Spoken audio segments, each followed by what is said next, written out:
This is Mark Wildman of Wildman Athletica, and today we're going to talk about tea.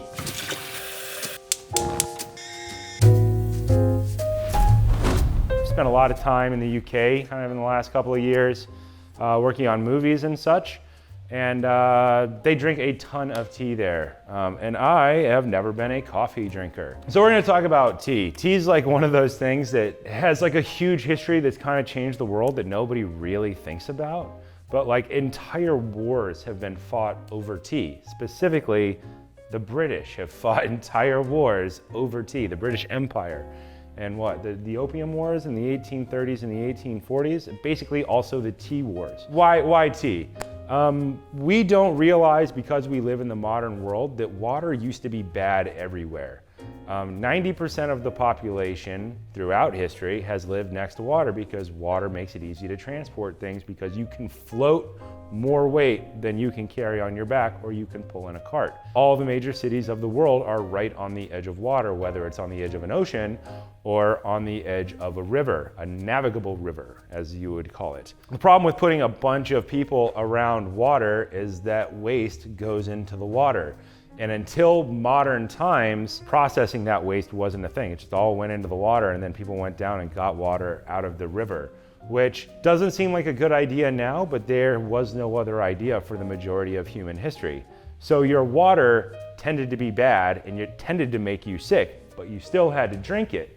So people invented a bunch of ways to make water not terrible and not kill you. Step one to making water not kill you is boil the living shit out of it, right? Boil it a lot, boil it for a long time. Kill everything that might be in it. But your water still might taste and smell bad based on what's actually been in that water. You might make it safe to drink, but you're not gonna make it great. So you'll still see remnants of that in North America, where you'll find places with names like Sweet Water. And that meant that the water that came out of the spring in that area, you could just drink it, which was like revolutionary in the 1700s, because Europe was just basically just overrun with people, and they'd cut down all the trees to raise cattle for the rich people in the cities, and the water was polluted. And so when people moved to North America, they were blown away by the fact that there was water just in the river and you could just drink it. It didn't last very long until we polluted the shit out of it and made it just absolutely just like everywhere else.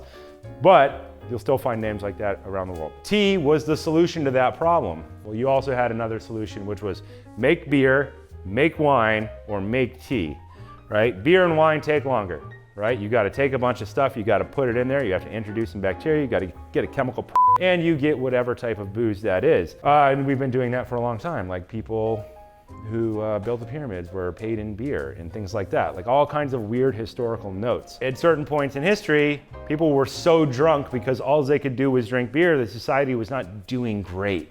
So tea became like the greatest option you could possibly have, where people could drink the water, but they didn't become drunken maniacs all the time. Thus, England, right? Started a bunch of wars to go and get tea to keep their people from being maniacs. That's kind of like a really loose historical interpretation. It's kind of, think of this as like drunk history about tea. When you took the water out of the Thames River in London, you boiled it and then you added some tea to it, it no longer tasted terrible.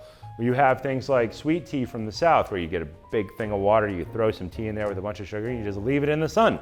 And eventually it becomes sweet tea or sun tea. And this has happened all over the world in every culture. And there's different types of tea for different types of things, but all of this stuff was trying to make water taste better because we need water to live. And for the majority of human history, it was terrible.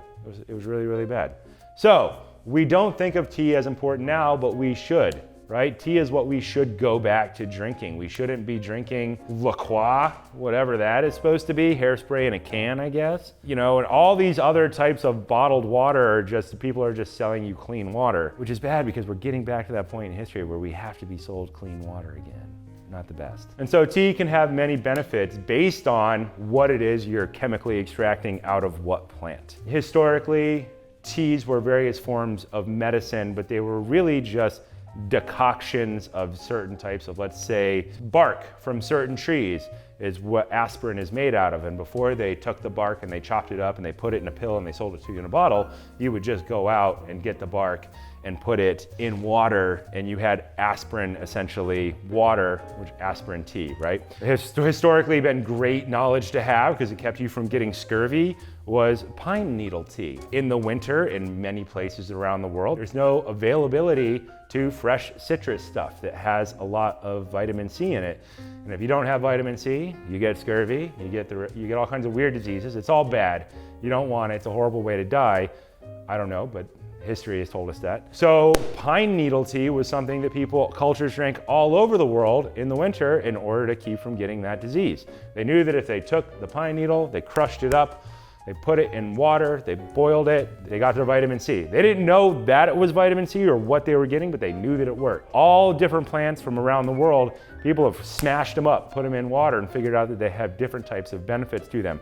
Whether it's caffeine, keeping you awake, or keeping you from getting scurvy, or making your headache go away. Various types of tea have always been good for you. Drinking tea, my Kung Fu teachers when I was young always told me to drink tea, and I never did it. I drank Mountain Dew instead because I was from the Midwest and I didn't know any better. But now as you get older, you learn. Stop drinking all that stuff that has all that extra sugar in it and just go back to just drinking tea. This has just been Historical Ramblings with Mark Wildman.